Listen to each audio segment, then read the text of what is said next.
De preferência, eu não quero mais entrevistar o senhor presidente da República depois de uma atitude dessa. Eu gostaria que o presidente da República desse entrevista para quem ele quisesse, com todo o respeito que eu tenho a ele, ao cargo dele. Eu me permito nunca mais fazer uma entrevista com ele. Me permito. Até pedi ontem, gentilmente, uma entrevista para ele, porque eu achava interessante ele falar. Como pedi para o Dória, para o Witzel. Ele disse, ó, Datena, estou muito preocupado com essa fita e por isso não vou dar entrevista. Eu respeitei, porque ele sempre me tratou com respeito, sempre me tratou com o carinho de sempre, mas depois de uma fala dessa, eu me permito deixar a Band escolher outros repórteres e apresentadores para entrevistar o senhor presidente da República. Eu não devo nada a ele, ele não deve nada a mim, e que essa relação continue como apresentador de televisão e ele presidente da República, cargo que eu respeito e que ele deve aprender a respeitar mais no meu ponto de vista. Porque respeitando esse cargo, ele vai respeitar o povo brasileiro. As pessoas perguntam para você se você se arrependeu de votar no Jair Bolsonaro, porque a mim tem perguntado a todo momento. Não param de perguntar isso daqui. Nós nunca mais veremos uma delação como a do Palocci. Depois de ter sancionado também a restrição à prisão preventiva, as pessoas têm me perguntado se eu me arrependo de ter votado em Jair Bolsonaro. Você tem André Mendonça, que é um cara que presta homenagem a Dias Toffoli, na AGU. Você tem Augusto Aras na PGR.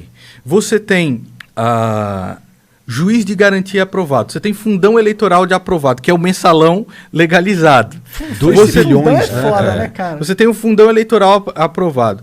Juiz de garantia. Você tem a limitação na delação premiada. Você tem a dificuldade, agora que é imensa, da prisão preventiva. Você teve o COAF sendo paralisado por 6 meses e o PGR favorável a um negócio desses, cara.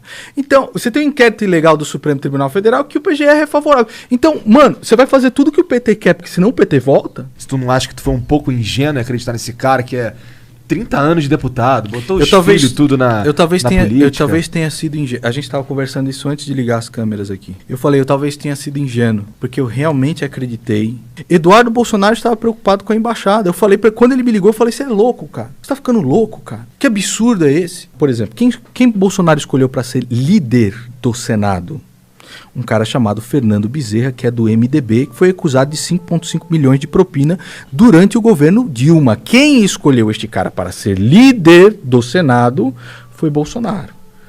Este cara fez todo tipo de articulação possível para esse juiz de garantias passar. Sérgio Moro, que é talvez a maior autoridade que você tem no combate à corrupção, não só no Brasil, mas do mundo inteiro. E não só autoridade moral, né? Não só foi escolhido como personalidade para isso. Falou, vete isso. Vete isso. E o que Bolsonaro faz? Bolsonaro acolhe o conselho de Jorge Oliveira, que é um cara lá que é da Secretaria da Presidência da República, que foi formado advogado há uns 3, 4 anos atrás, entendeu? Que é um bacharel, e de Dias Toffoli, e do AGU André Mendonça, que é o cara que escreveu um livro em homenagem a Dias Toffoli. Aí você vai falar o que pra mim, bicho? Bom, do jeito que eu vejo essas coisas aí, pra mim tem 2 possibilidades só e uma é absurda, que uma é a teoria da conspiração. Por exemplo, Bolsonaro tá sendo coagido a fazer essas porra, ou ele é só mais do mesmo. Que eu acho que ele é mais do mesmo, na verdade. Bolsonaro sancionou um juiz de garantia que não só vai dificultar imensamente as investigações, as prisões preventivas, as delações premiadas e tudo mais. Ele sanciona isso e Toffoli está a todo vapor para que isso seja implementado. Só isso já é um terror gigantesco, cara. Porque você imagina já uma justiça onde você não vê justiça nunca, cara. Onde o Lula ficou preso 1 ano e depois o cara tá solto na rua. Onde você não vê justiça nunca, você colocar mais um juiz num processo penal. Bolsonaro, ele foi eleito por uma onda anti-PT, pró-Lava Jato, pró-Sérgio Moro. Fazer isso e dizer que vai colocar no Supremo Tribunal Federal um cara como André Mendonça ou como Jorge Oliveira, que não tem 5 anos de advocacia, você fala assim, meu pai do céu, cara, onde é que nós... O que tá acontecendo? O que tá acontecendo, bicho? Eu que sou doido. Os caras chegam pra mim e falam assim, Nando, você que mudou o quê, porra? Você tá ficando louco?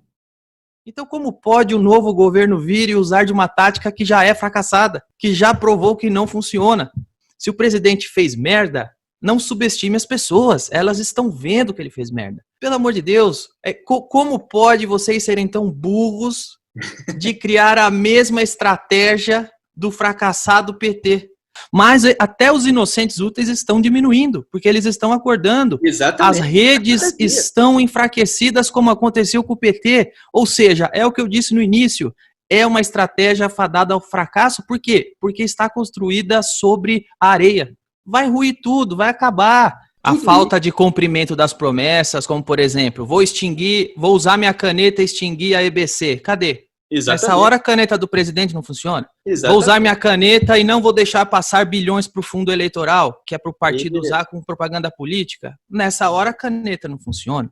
E nessa hora, Moura Brasil, na hora do fundão eleitoral, eu não vi o Maia brigando com o Bolsonaro, eu não vi o Bolsonaro brigando com o Maia, eu não vi o PT brigando com o Bolsonaro, eu não vi briga de político nenhum. Foram muito bonitinhos, comportados, tá?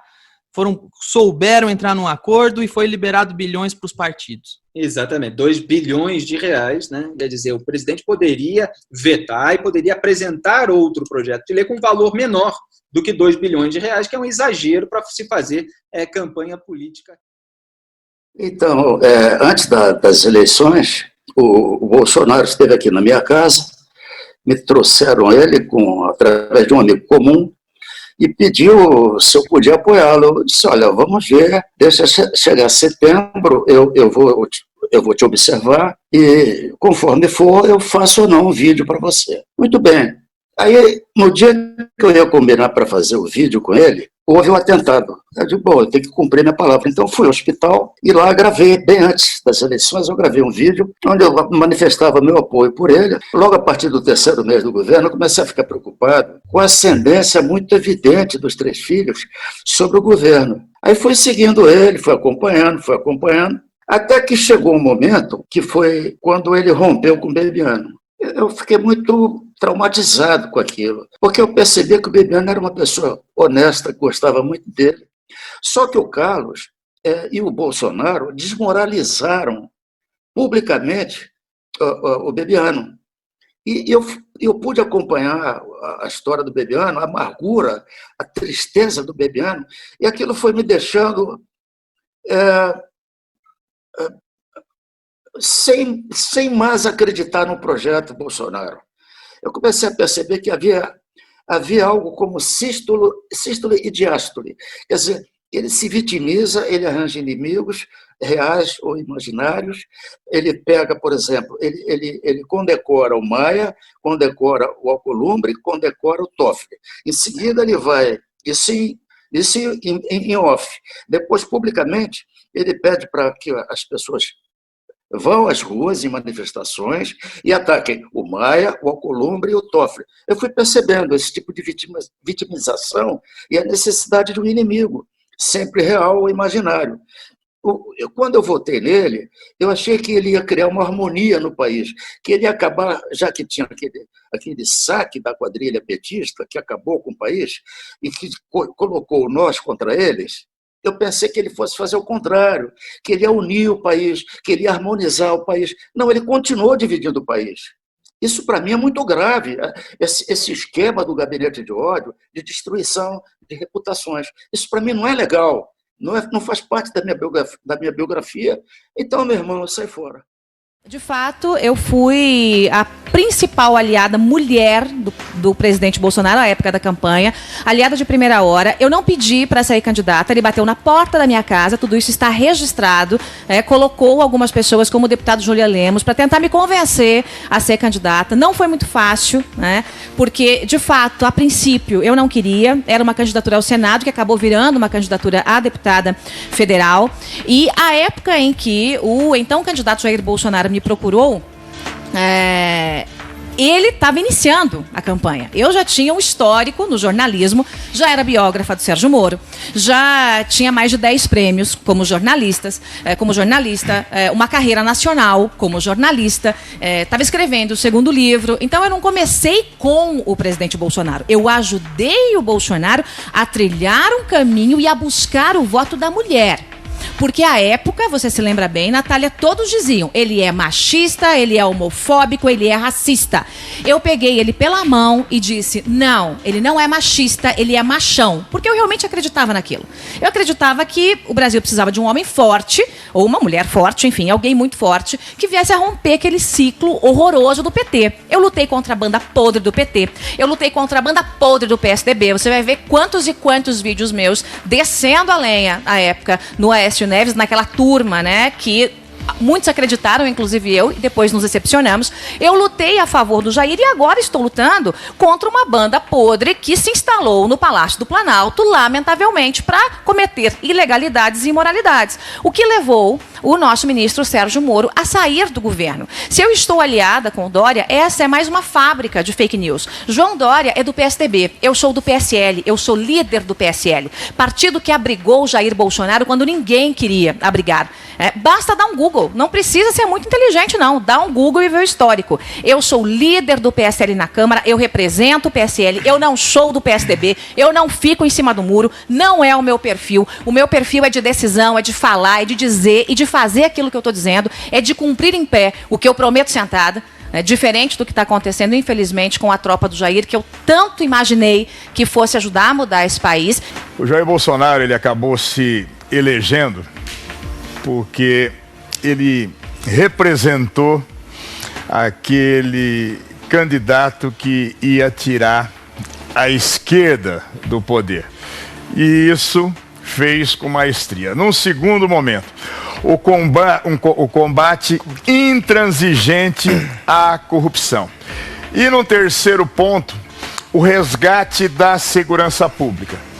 Não foi economia, não foi liberalismo econômico, a presença do Paulo Guedes ou não. O que encantou a população brasileira, que nós, eu, a Joyce, milhões de pessoas, fez muita força por isso, né? Eu sei, eu me elegi pela força do Jair Bolsonaro. É lógico que ele era e ainda é o cara para milhões de pessoas.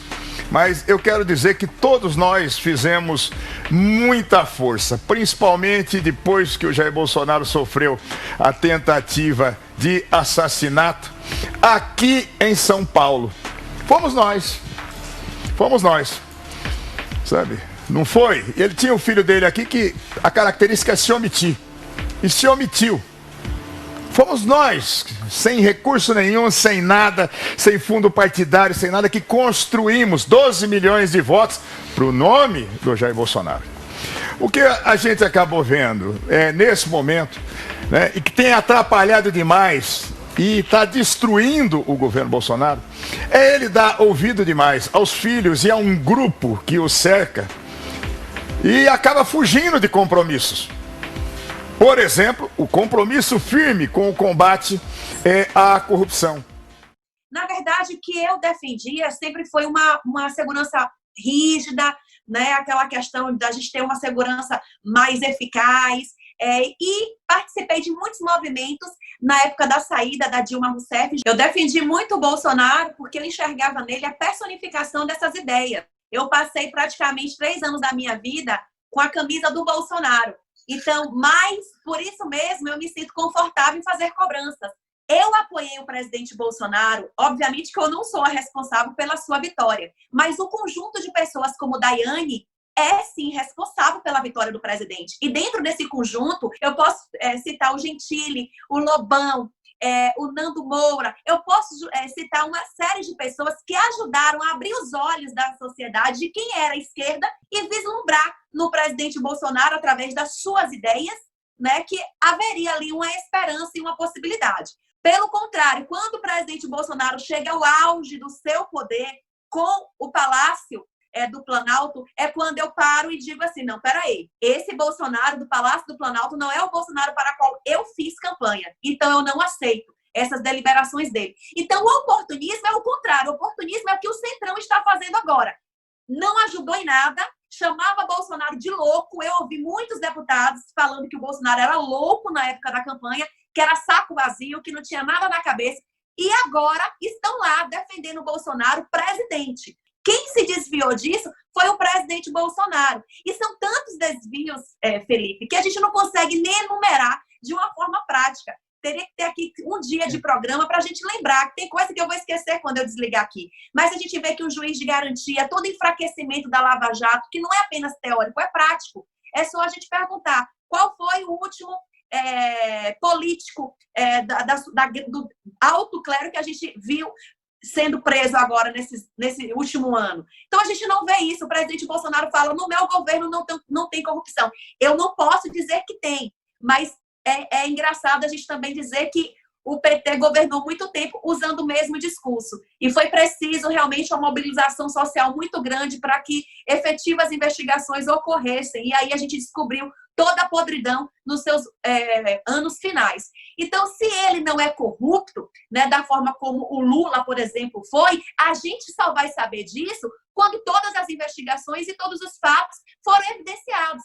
Enquanto ele domina os órgãos dos quais ele distribui, a gente está falando de DENIT, de DENOX, de FUNASA, como é que a gente vai saber? Então, a gente vai saber disso quando houver investigações, né, Felipe? Então, a gente não pode simplesmente aceitar essa narrativa de que ele não é corrupto e ponto. Não é assim. Eu digo para você, eu não sou corrupta. Por favor, investigue a minha vida. Quando, na verdade, o que o governo fez em algumas dessas medidas que a senhora citou, como, por exemplo, a criação da figura do juiz de garantias, assim como a restrição à delação premiada, a restrição à prisão preventiva, esses 3 itens que eram defendidos pelo PT e foram sancionados pelo presidente da República, Jair Bolsonaro, eleito contra o PT e prometendo combater a corrupção que era representada, assim, de um modo mais emblemático pelo Partido dos Trabalhadores. Então, o Bolsonaro, contrariando a recomendação do Sérgio Moro, acabou sancionando esses 3 itens defendidos pelo PT. O juiz de garantias foi por unanimidade no partido, todos votaram a favor.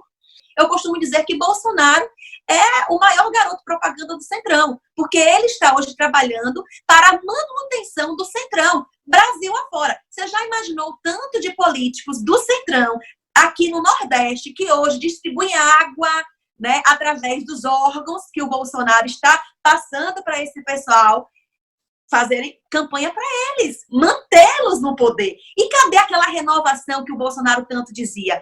Ele jogou fora, porque a renovação, a grande renovação dentro do Congresso Nacional veio através de nós, do PSL. E ele excluiu esse pessoal. Então é esse o bastidor. É a hipocrisia, é a demagogia, é você falar uma coisa com a gente na frente das câmeras, mas quando você desliga o telefone, você fala outra coisa. Nós estamos falando aqui de pessoas que vestia a bandeira e ia para a rua gritar, chamar todo mundo de corrupto, de ladrão, dizer não ao Centrão. E que hoje, não, peraí, vamos ver, peraí, mexe com o bandido, mas não mexe com o meu bandido. O que é isso? Nós falávamos em campanha sobre o respaldo do próprio Bolsonaro, que se ele errasse, nós iríamos cobrar.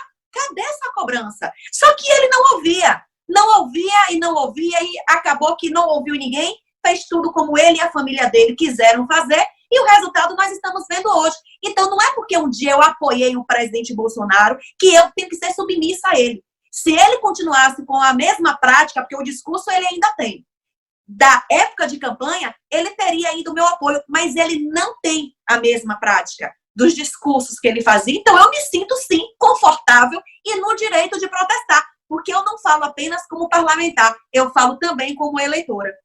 Eu fui eleita, sim, ajudando Jair Messias Bolsonaro, baseada nas propostas de campanha que ele já traiu. Ele é o traidor dessas propostas. E é o meu papel defender você, que muitas vezes nem sabe o que é que eu estou falando aqui. Mas entenda que eu estou defendendo o teu voto. Não voto em uma pessoa, mas o teu voto em busca de dignidade, em busca de um país melhor. Tá uma coisa assim, passou do limite do surreal, né? Quando a gente pensava que tinha um cara que era grosso pra caramba como o Lula, uma mulher tosca como a Dilma, e tem um cara como o Bolsonaro que, vou te dizer uma coisa, cara, tá realmente, tá ficando muito, muito pesada a situação, né? É muito, assim, vergonhoso ter um cara desse na presidência da República, representando o país com aquela cafajestice, que lhe é peculiar, né? Uma pessoa que não perde a oportunidade de falar uma merda horrorosa, uma coisa que depõe, não tem nenhuma esperança de que ele tenha algum tipo de dignidade para poder continuar no cargo, inclusive, né? Porque o que ele está fazendo já há muito tempo quebrou o decoro, há muito tempo, né? Essa coisa dele investir no regime militar, na ditadura, aquilo tudo, querer duvidar das situações de pessoas que sofreram, desapareceram, foram torturadas. Isso é o fim da picada, sabe? Um presidente não pode agir dessa maneira, né? Ao mesmo tempo fica protegendo os seus filhos o tempo todo. Esses 3 patetas, né? O Flávio tá amputando, castrando a Lava Jato para poder salvar o filho dele. O outro está lá na Indonésia surfando, né? Indo provavelmente vai para os Estados Unidos como embaixador. Aí tem cara que diz assim, o Bolsonaro bota o pau na mesa, porque ele é muito grosseiro internacionalmente falando com as pessoas de outros mandatários, falando sobre a Amazônia, não sei o quê, mas quando chega para poder peitar o Trump, não sei o quê, ele é um capacho, né? E está colocando o Brasil na situação internacional com o Trump, essa coisa do Amapá, a coisa dele estar incitando os garimpeiros a entrar nas reservas indígenas, isso tudo é uma avalanche de malefícios para o Brasil, uma avalanche de malefícios que eu acho absurdo qualquer pessoa, porque eu estou falando que eu votei no Bolsonaro, ontem mesmo fui comprar uma camisa com a Regininha, numa loja de departamentos, aí um garoto chegou, você se arrependeu?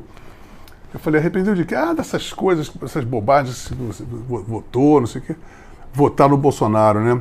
E eu ainda pensei assim, olha, cara, por incrível que pareça, eu votaria ainda no Bolsonaro agora, simplesmente para evitar o PT voltar para o poder, né?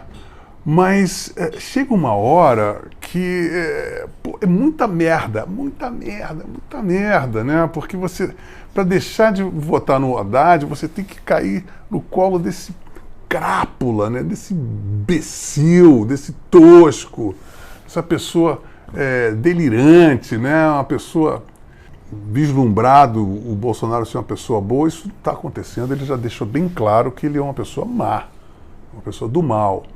E o que é pior é que ainda tem gente aplaudindo, sabe? Porque não adianta você... a gente votou no cara, Agora, tem gente que paga pau pro cara...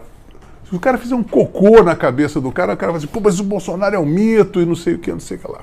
A coisa está ficando muito grave, está ficando insuportável. Então é o seguinte, ficar dizendo que a gente aqui é traíra, que a gente se arrependeu, não, a gente está tentando, cara, botar alguém na presidência para dar um rumo nesse país, né? Agora, um descalabro desses, a mesma merda, né? Aí bota os familiares, todo mundo sendo beneficiado, aquela porcaria de Republiqueta das Bananas. É isso que está acontecendo, né? E a gente aqui, trabalhando feito louco, né? Crise, porque nada sai do lugar. E fazer uma pergunta sincera para vocês, né? Qual é a razão que sobrou para defender o governo de Jair Bolsonaro? Porque combate à corrupção não é. Bolsonaro sancionou limitação para delação premiada, sancionou abuso de autoridade, que a Dilma queria, que o Temer queria, que o Renan Calheiros queria, mas que só Bolsonaro conseguiu. Sancionou o fundo eleitoral, sancionou o juiz de garantias. Então, de segurança pública também, ele acabou de dificultar ali a prisão de milhões de criminosos pelo país, seja de político corrupto, seja de criminoso comum ali, que assalta, que estupra, que comete homicídio e latrocínio. Aliás, o principal responsável pela segurança pública do Brasil e pelos bons índices que a gente teve no ano passado saiu do governo, que é o Sérgio Moro, né? Então, combate à corrupção. Aí, muitas vezes vocês falam, mas por que você não faz nada contra o Rodrigo Maia? Por que você não faz nada contra o Aécio? Por que você não faz nada? Gente, quem tem o poder para fazer isso é o indicado do Bolsonaro, que é o Procurador-Geral da República, Augusto Aras. Por que vocês não pressionam o Aras? Por que vocês não pressionam o Bolsonaro? Por que não teve nenhuma denúncia contra nenhum político até agora? Por que não teve nenhum inquérito contra nenhum político até agora? Aliás, o Aras abriu o inquérito e foi contra o Bolsonaro.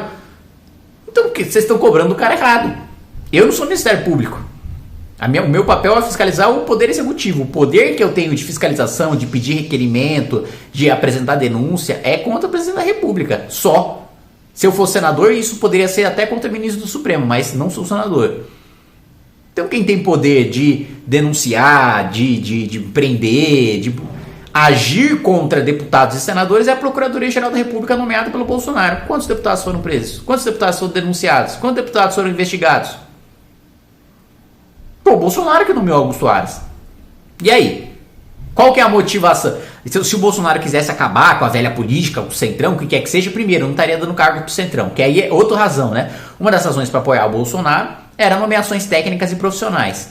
A gente acabou de ter uma nomeação, uma mudança completa, saiu no Diário Oficial, mudança completa no DENIT da Paraíba. Coincidentemente, a base eleitoral de boa parte das lideranças do Centrão. Foi demitido o diretor executivo do DENIT também. A gente já tem notícia de que muito em breve a gente vai ter nomeações no FNDE, na FUNASA, no DENOX, no Banco do Nordeste, em diversas estatais, bancos públicos. E aí? Isso aí não é nomeação profissional, isso aí é nomeação para curral eleitoral, para perpetuar no poder os velhos coronéis que a gente já está cansado de ver que estão aí já desde o governo Fernando Henrique e agora estão no governo Bolsonaro. Então, se o indicado do Bolsonaro quisesse, né, se o PGR quisesse, denunciava e constrangia, fazia o que bem entendesse ali com os deputados e os senadores. Não está fazendo. Indicação do Bolsonaro, cobrem ele. Indicações técnicas e políticas também, competência do Bolsonaro, cobrem ele, não está fazendo nada. O que sobrou do governo Bolsonaro para defender? É isso que eu pergunto para vocês. O que sobrou de conservador? O que sobrou de liberal? O que sobrou de valores, de crença? Né? Sobrou fisiologismo. Está defendendo o governo Bolsonaro agora só quem está ganhando com isso. Ou você acha que o líder do Centrão está discursando na tribuna a favor do Bolsonaro porque de um lado ficou republicano, acordou com o coração patriota, tá lacrimejando verde e amarelo e de repente decidiu defender o presidente? Meu Deus, é o mito, é o Messias, é um presidente cristão conservador que agora está defendendo a nossa pátria e eu agora do Centrão acordei republicano e estou defendendo o presidente por causa disso. É sério que vocês acreditam nisso? O que sobrou? Ah não, pelo menos a gente ainda tem uma política liberal. Que política liberal? Até agora não tem privatização nenhuma. Bolsonaro criou uma estatal, aliás, que foi a Nave Brasil. A forma da Previdência, apesar de todos os esforços do Paulo Guedes, o próprio Bolsonaro me pediu, isso inclusive foi num evento público, tá gravado, voto para desidratar a reforma, tirando os policiais federais da reforma. Então, ele pessoalmente não tem nada de liberal. E agora ele anunciou um plano pró-Brasil, que é um plano de aumento de gasto. Antiliberal, que é um plano de planejamento central, é um plano de Ciro Gomes, é um plano de Dilma Rousseff, de nova matriz macroeconômica. Então, o que sobrou de defesa desse governo? Não tem responsabilidade fiscal. Não tem corte de privilégio. Bolsonaro falou que é contra o corte que havia sido defendido por mim, pelo Partido Novo, de cortar salário de deputado, de senador, de juiz, de promotor. Bolsonaro falou que é contra cortar salário de qualquer funcionário público. Mesmo se for dos super salários ali, de quem ganha acima do teto constitucional ou de quem ganha, ou da elite do funcionalismo público que ganha ali de 20 a 40 mil reais. Também diz que é contra, que o máximo que ele aceita é congelamento de salário. Nomeação do Centrão, pra gente saquear o país. Não para governar direito o país, mas para basicamente roubar o seu dinheiro. Ou se não roubar, na melhor das hipóteses, só para ficar se elegendo, se reelegendo. Então, por que? Me diga, meu caro, por que diabos você ainda defende o governo? Porque não sobrou nada de princípio, nada de crença. O que sobrou é um presidente canalha, criminoso. E aliás, se não fosse canalha e criminoso, poderia muito bem me processar por essa minha fala, mas não pode, porque é criminoso de fato. Tá com o inquérito correndo no Supremo Tribunal Federal. E aí? Tá lá com 2 filhos, chefe de quadrilha. Opa, pode me processar de novo se não for chefe de quadrilha. Se chegar lá e falar, ó, lá, quem tá cometendo crime de calúnia? Tá imputando conduta criminosa ali pra mim. Me processa, eu perco, sou obrigado a pedir desculpa, ainda sou obrigado a pagar. Se eu for condenado. O problema é que pra eu ser condenado, eles precisam provar que eu sou chefe de quadrilha. E aí? Não vai processar porque não pode, porque sabe que perde. Vai me processar ainda eu que vou tomar o dinheiro deles. Não sobrou mais razões de princípio, de valores, de crença para defender o governo Bolsonaro. Defende quem tá agarrado em teta. Qual a razão que sobrou para você defender o governo Bolsonaro? É isso que eu pergunto para vocês. Beleza? Valeu e um abraço.